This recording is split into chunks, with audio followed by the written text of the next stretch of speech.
Hi, I'm Jeff Contreras, and I'm host of Austin Cable Access show Therefore I Am, the philosophical show with the political edge. And boy, do I have quite a special treat for you today. For the next hour or so, we'll be talking to Fritz Springmeier, author of Bloodlines of the Illuminati. Fritz, thank you so much for being here today. Thank you for having me. It's a real pleasure. Fritz, your book has been out now for, actually it was republished, isn't that correct? Yes, it's been reprinted twice. Yes. Reprinted twice. And the title of the book is The Bloodlines of the Illuminati. What exactly is the Illuminati? The Illuminati is the continuation of the mystery religions. There was quite a number of mystery religions in antiquity, and these mystery religions had councils that controlled them, and then there was a supreme council that operated clear from India to the British Isles that then coordinated all of these mystery religions, and that would be today what we call the hierarchy of the Illuminati. So the Illuminati is basically just an extension of the mystery religion system, the whole type of philosophy. Yes, it was a way of hoarding knowledge and power to a few special people. And how do they hoard the knowledge? Well, when I say knowledge, some of the knowledge is pseudo-knowledge, and some of the knowledge is actually scientific knowledge, which enabled, for instance, Christopher Columbus to be certain that he could sail across the Atlantic and hit land. He was associated with the Knights Templars, which is one of these secret societies associated with the Illuminati. So you've got different types of knowledge, but some of the knowledge is actually bogus. It's just claimed so that they can get people to join whatever mystery religion they're trying to offer. Okay, Fritz. Now, why are families so important in this? It's obviously, you titled it Bloodlines, and that must have to do with the families. Why are they so important? It has to do with how they pass power from one generation to another. It also involves the occult powers. They try to have full-blooded members. They believe that, at least the traditionalists within the Illuminati, which are the full-blooded members, they believe that to really be a powerful witch with all the occult powers that demonology gives you, that you have to be a full-blooded member who's got a genealogy that goes back many years. So in effect, what you're talking about is basically generational Satanism. Right, it's generational Satanism. And they have to operate also within bloodlines because of the way that they carry out their mind control. They make program DID, or what was commonly known for a couple hundred years as multiple personality disorder. They program their members with MPD, and in order to do that, you have to have someone who will disassociate when they're traumatized rather than die. There's three things you can do when you're severely traumatized. You can just curl up and die, or you can go crazy, or you can have the creativity and the dissociative abilities to splinter the mind into a multiple. And they want that ability. It's essential because the satanic rituals that they carry out, which are horrendous traditional rituals, blood sacrifices, requires a certain level of insanity and dissociative ability. In other words, what I'm getting at is if you were a normal, sane person and you had to participate in the higher level Illuminati rituals, you'd probably go crazy without the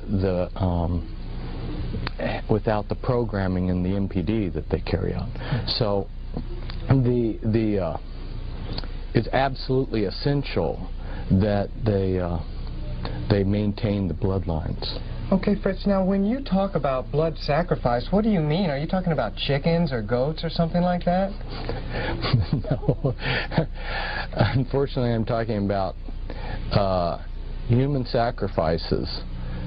This is, you go throughout the world and you examine the different cultures, and you'll find that human sacrifice has been fairly widespread. And these powerful families have always felt that they gained power and through sacrificing other people. So you're saying that the blood sacrifice that we've read or heard about throughout the history books has never actually stopped. It's just gone into secret. That's right. Correct. That's very incredible. Now, Fritz, in the book Bloodlines of the Illuminati, you point out that 13 families are in control of the Illuminati structure. But in your book, you list 14 families. Could you explain this a little bit? Sure.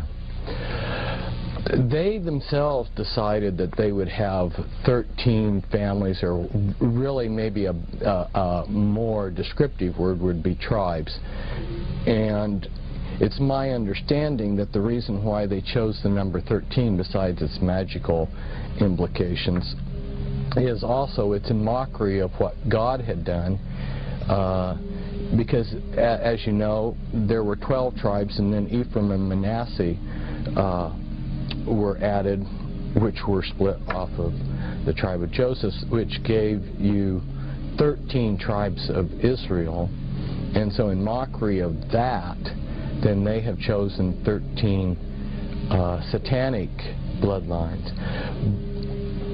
But in working with people that were in the Illuminati and helping people get out of the Illuminati, I've gotten a fairly good handle on what last surnames they use.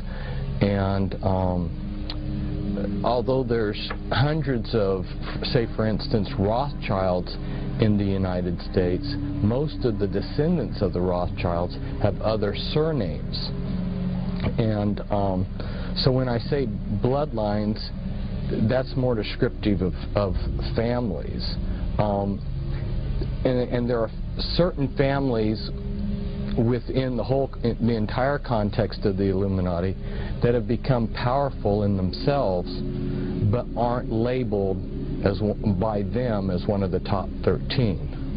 And as there's a continual power struggle between everybody within the hierarchy, you have some factions that become more powerful, and as those families become more powerful, they deserve recognition of their own. So I listed the Reynolds and the Krupp family.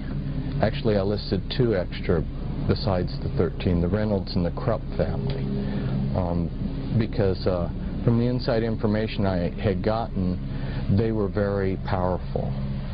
So what you're saying is that the families that are the top 13 families right now were not the top 13 families, say, of maybe 200 years ago, or even as far back as 1,000 years ago, that as these Illuminati families struggle for power within their own system, they replace some families with others and vice versa.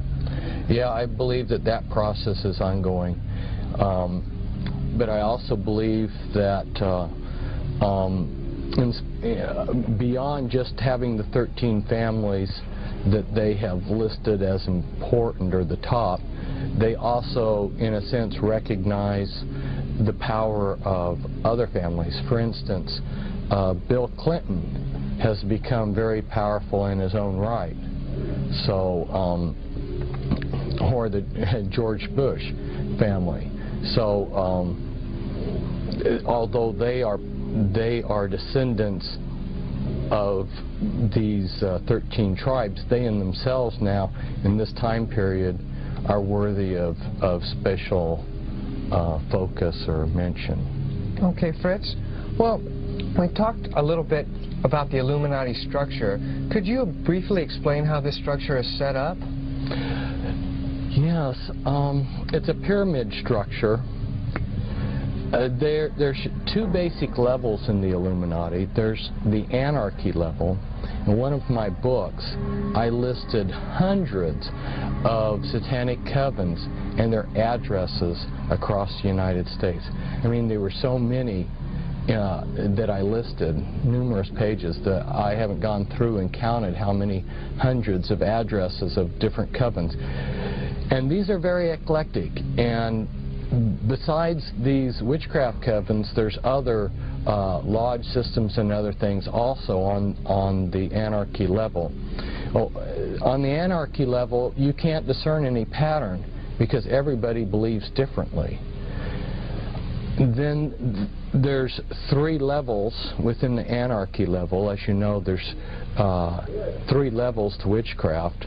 And then the next level are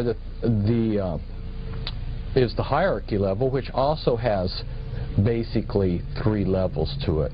Although within those three levels there's ranks and grades, and above that there are councils that you can belong to that have special powers, and there's also special ranks and grades above those three basic grades.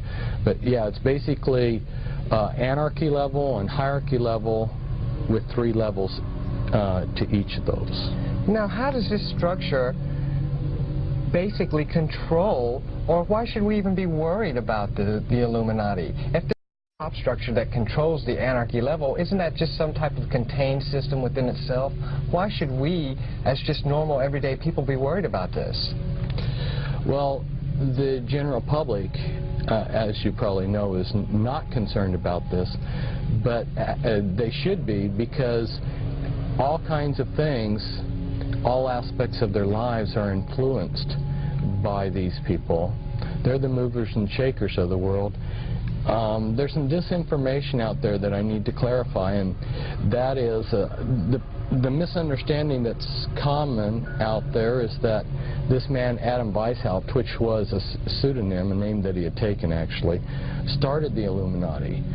He did create a modern structure for it. He was paid by these families to create a modern structure. But he didn't originate the Illuminati. The Illuminati goes back thousands of years before him. And the reason why I mention this is that if we go back into antiquity, we will see that there were certain families that were deified as gods, like Pharaoh, Alexander the Great. Maybe some of the viewers don't know that Alexander the Great believed that he was descended from gods. Genghis Khan, who's still worshipped in Mongolia. These powerful families believed they were gods, and they controlled through their priesthoods in these mystery religions the people that were subservient to them. They never wanted to relinquish power. They networked together, and over history you can never find any point in history where they gave up their power. What they did is they did a lot of sleight of hands and went underground or behind the scenes and let other people become frontmen, but they've still stayed in power. You can see a lot of I give a lot of evidence of that in my Bloodlines of the Illuminati book. Just some everyday examples that I ran into is, as a boy, you know, I met Henry Cabot Lodge. And someone who would read American history would know about John Cabot exploring the United States, which was of the Italian Caboto family. This is an ancient family, and yet you can see their influence in history all down through the years. Recently there was a book, Holy Blood, Holy Grail. Well, I say recent, it's not been recent, but it became a bestseller, and then the authors made a trilogy of books, Messianic Legacy and The Temple and the Lodge, and Pageant and Lay and Lincoln were the authors of that trilogy of books. And they go in and discuss how all of the royalty and aristocrats of Europe are descendant from one single bloodline. Now, of course, then when you go to look at our presidents, you find that 11 of our presidents, at least 11, are part of that bloodline. At least 11 presidents are descendants from European royalty. Right, the Merovingian dynasty, at least 11. And a man recently, David Icke, you may have heard of him, yes, says that he has the genealogy charts to show that all of our presidents were related. I have, in the talks that I've given in the last couple of days here in Austin, I showed a genealogy chart that I have, which shows 12 of the American presidents very closely related. Okay, Fritz. Well, you talked about how these Illuminati families, when they have power, and we can see that, then they go into hiding. Most people would say that the Templars, the Knights Templars, were one of these Illuminati structures. Could you explain basically how they supposedly went into hiding? Because you hear about the Templars, they had quite a long reign, and then the French turned against them, and then they were outlawed by the Pope, and then they just disappeared out of history. Right, and but they didn't. Although the Pope outlawed them, they were able to flee, and initially they went to places in Spain and Portugal, and from there they boarded ships and they sailed to Scotland. And there was a decision to help the Scottish gain their independence, and then became very prominent in the affairs of Scotland. Well, you know, Fritz, I saw the movie Braveheart, and I don't remember them being any Templar Knights in that movie. Yes, that's true, but the movie ended before the Battle of Bannockburn. Oh, all right, I understand now. Okay. Well, Fritz, now that we know basically a little bit about the Illuminati and about how they structure their system, can you give us a little bit of the mindset of these Illuminati families? I mean, why do these families, these 13 families and other families, feel that they have the right or the authority to control almost every aspect of our lives? These families, since antiquity, have believed that they were gods, and of course they have been worshipped in many periods as gods. And they continue to pass that prideful belief down from one generation to another. They believe that they're a superior being. Oftentimes, when I've seen quotes by these people or heard people relate what they heard, you see that they refer to us as ants or cattle. And they basically have the idea that they were born to be gods and rule us, and we were born to serve them. Okay, so they felt that they were gods and they were worshipped as such in ancient times, but with the rise of Christianity and things such as the Inquisition and maybe even the Reformation, shouldn't the people of history have stomped all of this out? They made a decision that they would use Christianity for their own ends. So they established churches that they themselves controlled, and they went behind the scenes and set up a lot of fronts. So what you see, for instance, as proof of what I'm talking about, is at the end of World War II, there was a commission sent around Europe to examine all of the churches and cathedrals that had been damaged by the bombing, and they found something like 80% of these churches had hidden occult altars underneath the Christian altar. That wasn't exposed until they were damaged. In other words, what was happening is these churches were built on ley lines, and satanic rituals had been secretly practiced in these Christian churches all down through the Middle Ages and up to present times. these were sacred sites that the churches were built on. In fact, some of them were built on very sacred druid sites and things like this. And so the Christian churches were simply functioning as a front so that these people could do their human sacrifices and so forth in secret. And of course, then they became pillars of society with their multiple personalities. They could have a front personality that was the ideal Christian, and on the Sabbat, on Friday night, they could be sacrificing somebody, and perhaps on Sunday morning, they could be the reverend that was giving the sermon. There's a number of other proofs that one can, or evidences of what was going on. If you go throughout Europe, you'll see a large number of the churches had winged reptilian gargoyles put on them, including something that they would have people, statues of people bent over. How do you describe it on television? They're bent over taking a dump, you know. And this is on the side of a cathedral? This is on sides of churches that were built, the statues built, naked people showing their bare bottoms.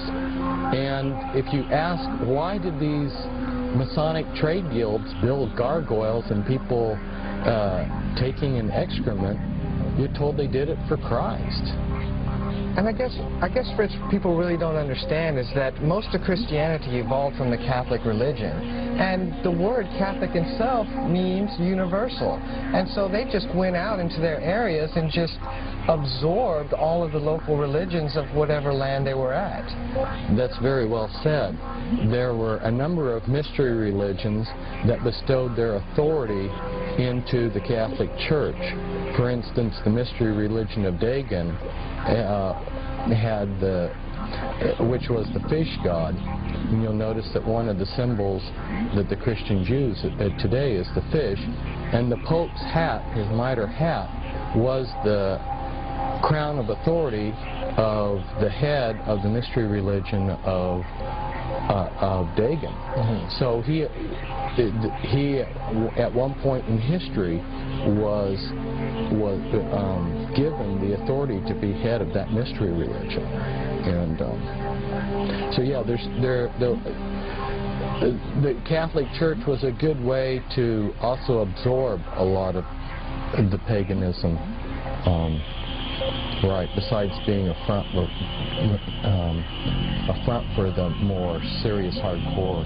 So you mean, Fritz, when I'm driving around in my car and I see another car in front of me with the little fish symbol on the back of it, that the symbol, in reality, even though they believe it represents Christ, is really a symbol for the Dagon mystery religion?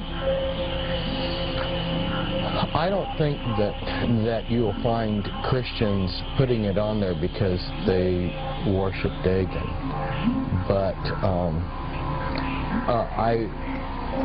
all I'm doing is saying a lot of these symbols have histories beyond what the Christian Church thinks about. Mm-hmm. You'll find a lot of, well, for instance, I have personally with my own eyes seen a good number, or I don't know if good is the word for it, but I've seen a number of churches with the Masonic Knights Templar logo on the side of their churches. Mm-hmm. And what logo is that? It's a cross and a crown. Cross and crown. Right. Okay. It's a particular, it's designed a certain way, and it's very clear that it's a Masonic symbol. And there's a lot of other symbols. I've seen all-seeing eyes. There's Catholic churches that have the Illuminati all-seeing eye, you know, that's in the pyramid. Well, speaking of the all-seeing eye, our local cable outlet, basically who helps us put on this show here, Time Warner in Austin, their symbol for their corporation is an eye. Isn't that kind of funny? Yes, well, it all ties together. It's an enormous thing that's to someone who hasn't been initiated into, who hasn't studied this, the whole the subject is so vast and so incredible that it's really difficult to absorb. That's why I really strongly encourage someone to begin by reading the Bloodlines of the Illuminati book, where I have the time to lay things out systematically, so you can see that this thing started in antiquity. These people controlled everything back then. They never gave up control, although they have worked through trade guilds and the Masonic Lodge and other things. They've always had the power. They never gave up the power. And when this country was created, we thought that we were getting away from the aristocracies and the kings of Europe.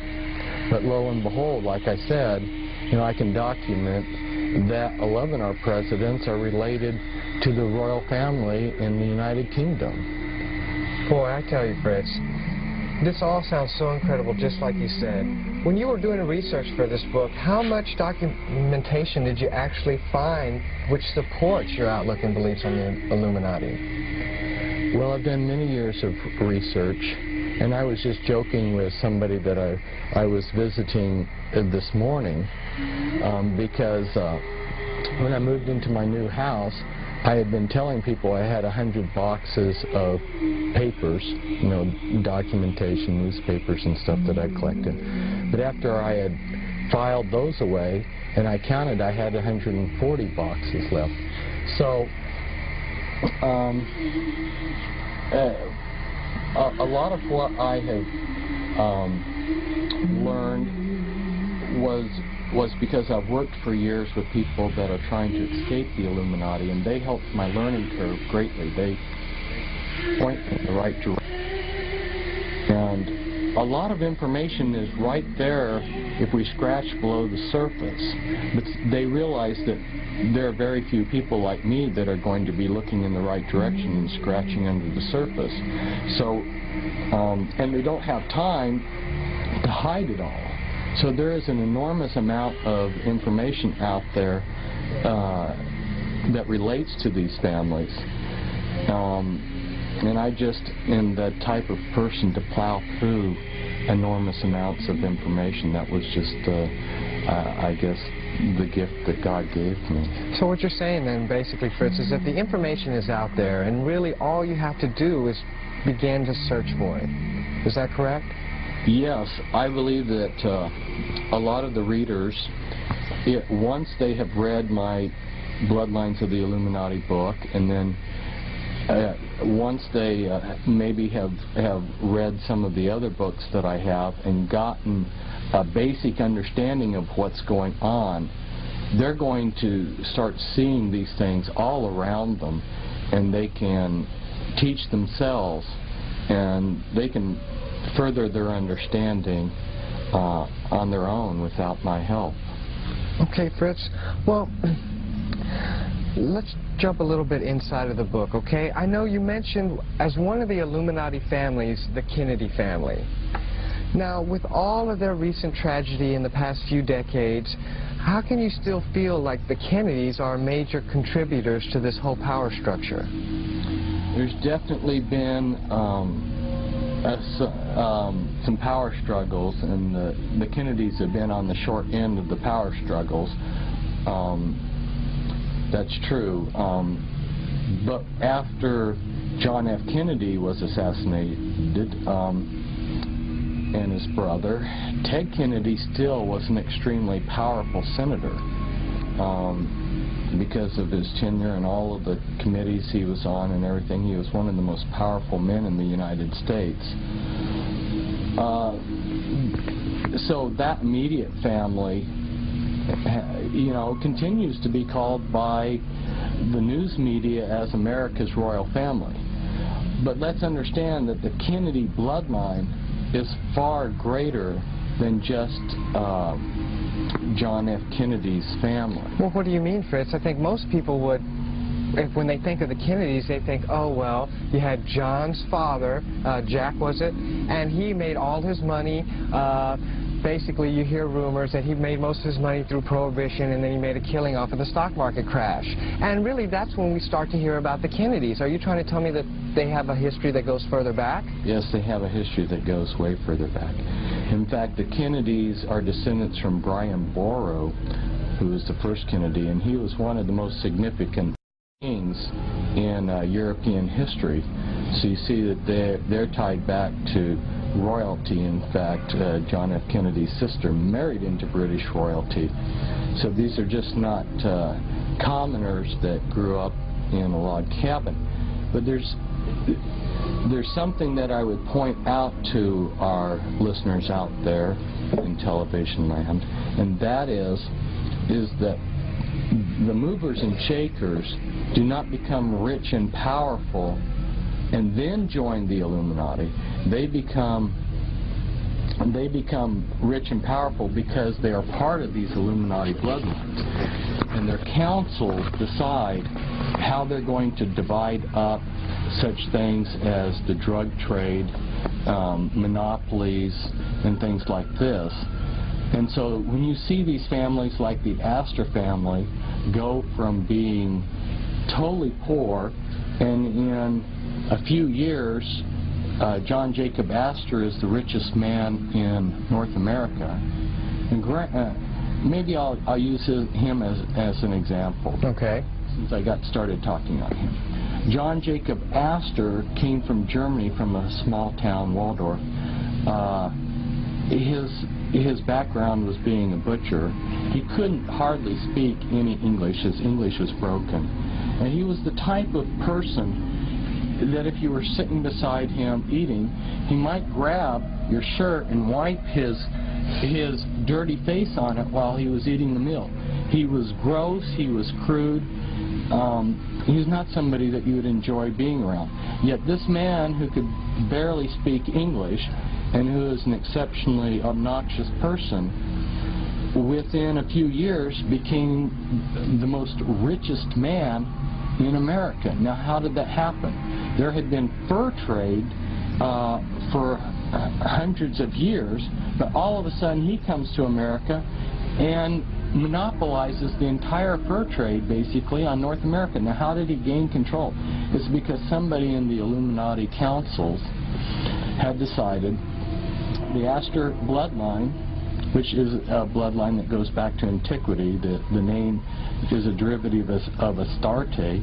They had decided that the Astor family, you know, would be given that privilege. Why did Bill Clinton become president? Somebody made the decision many years ago. You can look back at the things Bill popped off and said as he was a kid.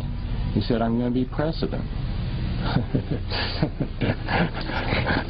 Okay, Fritz. Well, we talked a little bit about the Kennedys, and I noticed that another Illuminati family that you mentioned in your bloodline book is the Onassis family. Now, as far back as I can remember, just out of recent memory, the only Onassis I could ever think of was Aristotle Onassis. And really the only reason I bring him up is because we talked about the Kennedys, and they seem to be linked a little bit. Could you briefly describe how the Onassis fit into this picture? Onassis was, again, someone like John Jacob Astor. His family lived. Aristotle's father, Socrates, lived in Turkey, and at the end of World War I, the Turks committed genocide against the Greeks, and the Americans had a warship off of the coast, and very strange thing happened. I mean, you have millions of Greeks being killed, but for some reason, this American warship sends a party of Marines ashore, and the one person they rescue is some obscure boy named Onassis. This is and the reason they give is because he had sold a bottle of liquor to the captain of the ship, and the captain of the ship had taken a liking to him. Well, that's a nice story. So then Onassis comes to South America. He lands in South America penniless in Argentina. But supposedly by washing dishes, within a few years, he's a multimillionaire, one of the richest people in the world. From being a dishwasher? Yeah. Some jobs like being a dishwasher. You know, you can see this kind of stuff in Back to the Future with Biff, you know. Yeah. This is what we're talking about. So what I'm getting at is he became rich because he was in one of these bloodlines. How extensive is that bloodline? Who else is part of that bloodline? I don't know the full extent of that bloodline. I know that in working with people that were that I brought out of the Illuminati, most of the people of these bloodlines do not have surnames that match the bloodline that they belong to.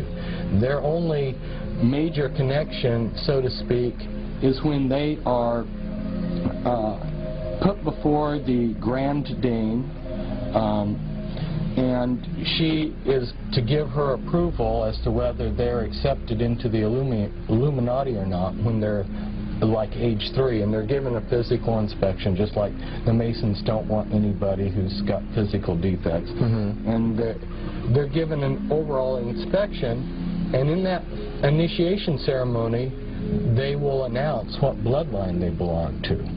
But then they will continue going through life with a plethora of other names. Okay. Well, Fritz, after hearing you speak over the weekend, I think one of the best examples to help people kind of understand how the Illuminati control world events, could you kind of briefly describe some of the major events of the Illuminati-controlled World War II? Oh, of World War II. Right. Okay. Yeah, I'll focus on that. I might just mention to our audience, I could go back and essentially every war that there is, I could go through and show how these families have created them, manipulated them. Well, you can look at Wall Street, and the Illuminati families on Wall Street were the ones that financed Hitler to come to power. Also, you'll see that the Krupp family in Germany, plus a few other leading industrial Illuminati giants. Now, you're talking about the Krupps that make the coffee machines. Is that right? Yeah, I'm talking about the Krupps that make a lot more than coffee machines. I don't know how many thousands of factories they have today, but they were the ones that built the tanks and a lot of other, the locomotives and a lot of the other steel works that the Germans needed for their war machinery. And these people were the ones, well, one of them said, we've hired Hitler. So they viewed Hitler as their hireling. So American and German and British Illuminati financiers brought Hitler to power. So you had that aspect happening. And then the dialectics that was created that created the issues and how the war came about were also Illuminati family manipulations. And then the United States' entry into the war, let me point out something here. We haven't mentioned Freemasonry, but Freemasonry is the continuation of the mystery religions. Okay. And Freemasonry and the Illuminati are like a glove in a hand. Well, hold on just a second, Fritz. I mean, I know some Freemasons. I even work with one, and I mean, he seems to be the most down-to-earth guy I've ever known. And as a matter of fact, if I even get to talking to politics too much about him, I feel kind of sort of that I even know a little bit more what's going on than him. How is he controlling the world? Oh, he's just a member of a lodge system.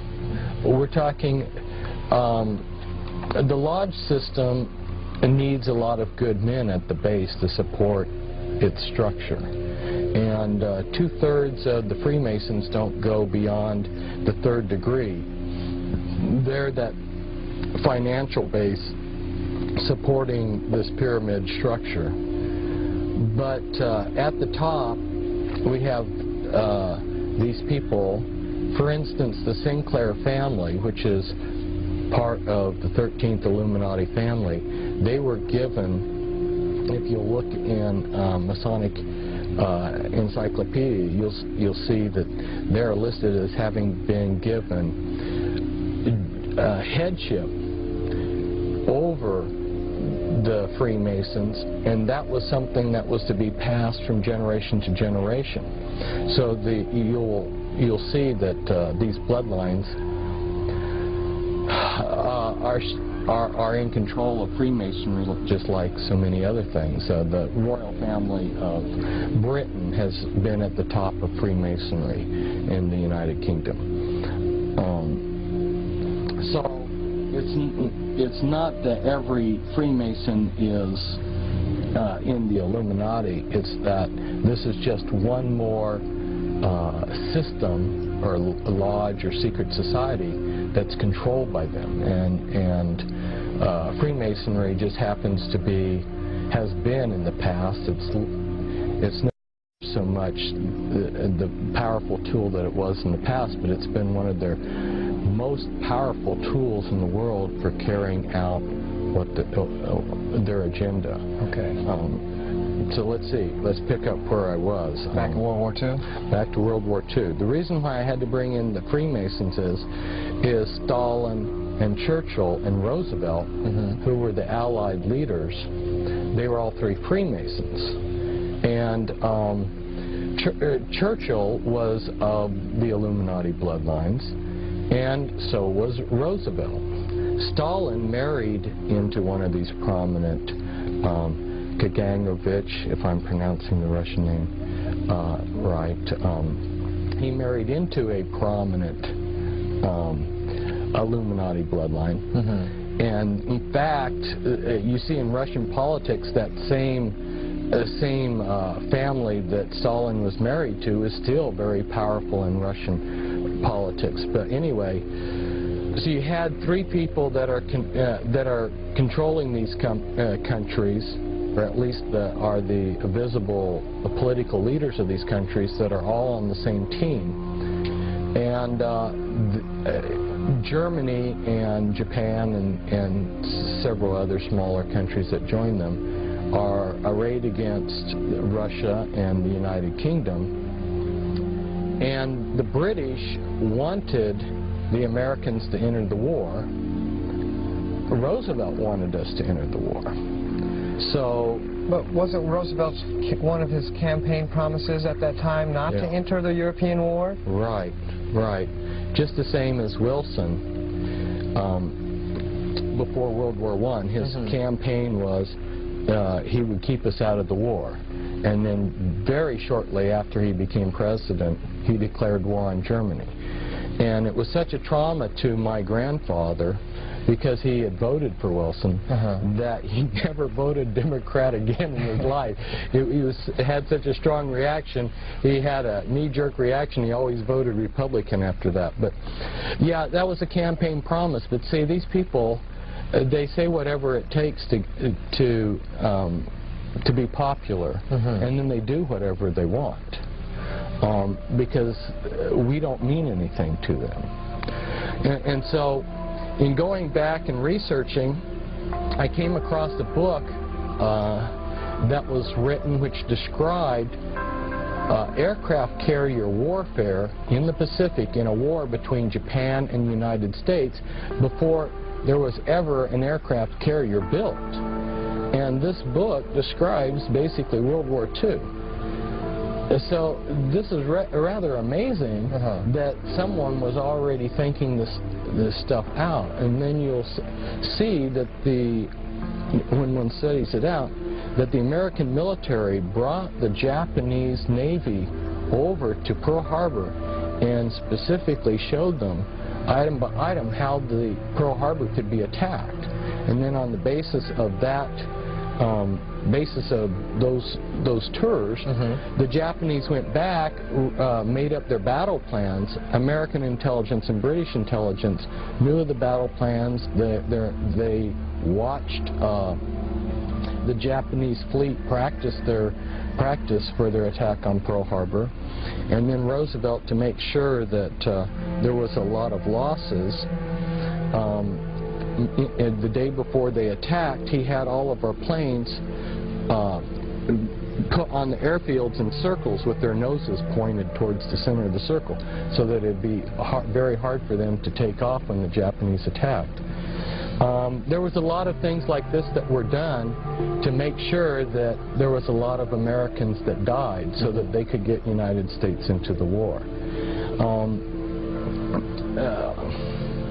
You know, I could talk for hours about how they created this war and then how they kept it going. The Illuminati, well, shortly after Pearl Harbor, President Roosevelt, and I showed the documentation in my talk here in Austin from the federal codes. He drew up an executive decree which allowed the Secretary of the Treasury, Morgenthau, to exempt whoever he wanted so that they could trade with the enemy. So these Illuminati families, like the Rockefellers, who controlled Standard Oil, and Onassis, were given the freedom to trade with the Germans so that they could keep the Germans supplied with essentials like diamonds there's a lot of industrial uses for diamonds, including they were needed for the gyroscopes and the gyroscopes for the V-2 rockets and everything. They supplied Germany with oil, designs for military equipment, and a lot of other things that, had the Illuminati not been given that special privilege of continuing to trade with Germany during the war would have come to an end easily by 1942. So basically, we had an embargo on Germany if we wanted to, but we just never closed the embargo. Or we just never kept the supplies from coming into the country. Well, if you were one of these Illuminati bloodlines, one of these powerful men, kingpins is the word I use, within these Illuminati bloodlines, you had the privileged status of being above the war. Above the war. The rest of us, it was a real war. And actually, Fritz, I think I can remember from your book, as from the Onassis chapter, his fleet of ships almost went unscathed, is that correct? Totally unscathed. They were never attacked. How many ships did he have? It was between 200 and 300 ships, merchant ships. And he's from the Greek fleet, correct? Yeah, Greek merchant ships. His ships flew the Greek flag. Essentially, every other Greek ship that was floating when the war started was sunk. But his ships went in all of the theaters of the war, the Mediterranean, the North Sea, and they were never attacked by either side. It took collaboration at the highest levels for him to travel around in a world war without anybody bothering him, while he made millions, perhaps billions of dollars off of the whole thing. This is incredibly fascinating. I tell you what, Fritz, we're almost running out of time here, but before we do, I would like you to briefly touch on, I know you mentioned it earlier, how the Bush family has been coming into prominence here of late. Could you give us maybe a little bit more of a background behind that family? Some of our listeners out there may be familiar with Skull and Bones, which is a chapter of the Illuminati, and that they have rituals with satanic undertones. One of the things that they do is lay in a pile of manure when they're being initiated and say all of their sexual exploits. Yeah, I know. Satan causes his minions to do degrading things that they think, for some reason, because their minds get warped, that this is something great. The Bush family is related. It's one of those families that's related back to British royalty. And Bush was head of the CIA. And I think it's significant to point out, if our listeners haven't caught it already, they may have already noticed this themselves, but you had the head of the KGB. You know, the KGB has been running Russia and the USSR, and over here we had the head of the CIA, George Bush, who becomes president, and now his son is running. It should make people realize that at least that the intelligence agencies have co-opted these countries, but it's deeper than that, because the intelligence agencies are being used as a front for these powerful families. And there's literature out there that talks about how the intelligence agencies have been prostituted to these powerful families. In fact, KGB intelligence, a large share of their intelligence, is simply being used to spy on Western industry and companies so that they can take all these trade secrets back for Russian capitalists, or Russian gangsters, I should say. Wow, truly incredible. Also, Fritz, I remember this also from your talks over the weekend. I don't want people to think that you're like the only person out there talking about it, and not just today, but I mean throughout history. I remember you mentioned how Senator McCarthy, most people think out there that McCarthy was just afraid of communists, but it's really, from your research, Fritz, do you really think that was the case? No, it wasn't the case. I mean, I was like everybody else. I only knew what I'd been told until I started reading speeches and talks and things that he had written, and I was blown away. I realized the man knew exactly that there were these powerful families, that there was a world order, and he was going after these powerful families. That's why he went after the Bundys, and of course the Illuminati kingpins in our government thwarted an investigation into Bundy. Yeah, he really understood, and so because he was after these powerful people, these movers and shakers, they have used him as a verbal punching bag. I mean, I've watched, I don't know how many people denegate his name, even, you know, in the last few years. I mean, you think the guy has been dead for a long time, they'd forget him, but Bill Clinton has used them as a punching bag, and then George Bush. So it's almost, the Illuminati almost use him as an example. Like, if you come after us, this is what's going to happen to you. Isn't that correct? Yes, yes. That's totally horrible. Well, I know we just got a few minutes left now, for sure.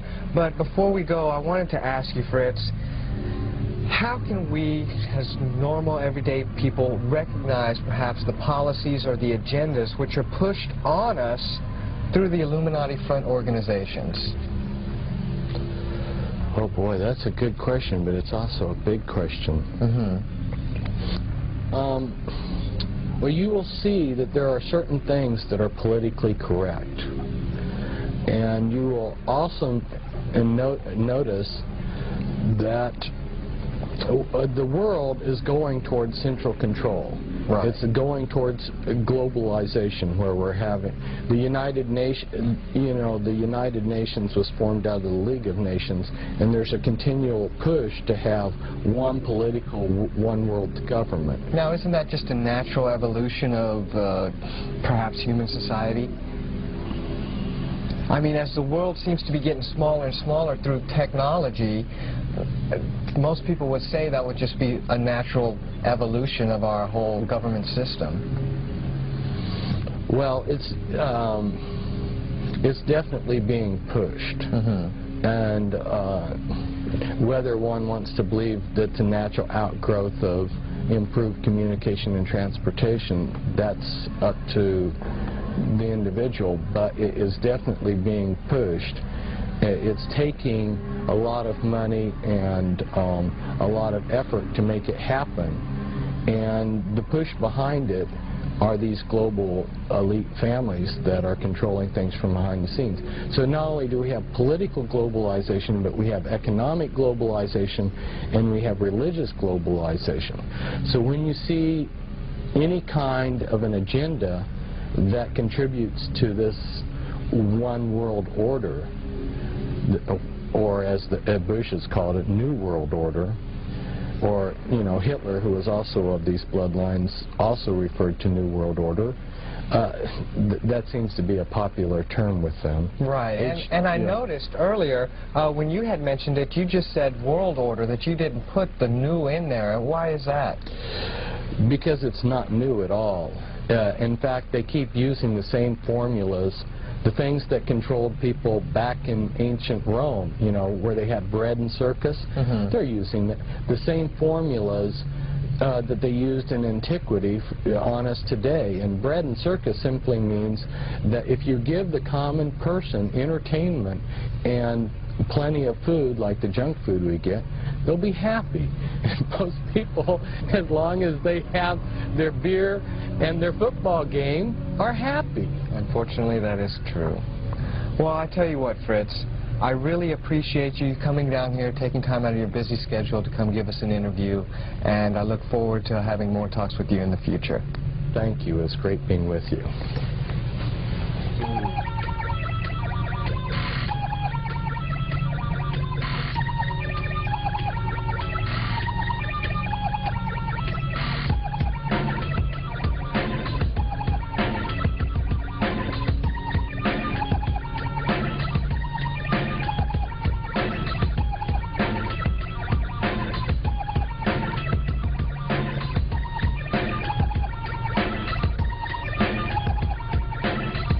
And you get then are prepared for the New World Order.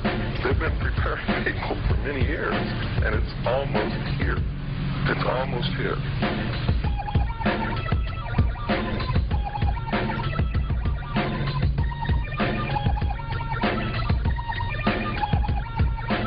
What is at stake is more than one small country.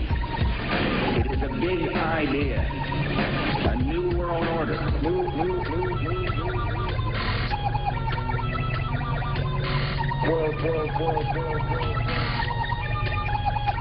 Order.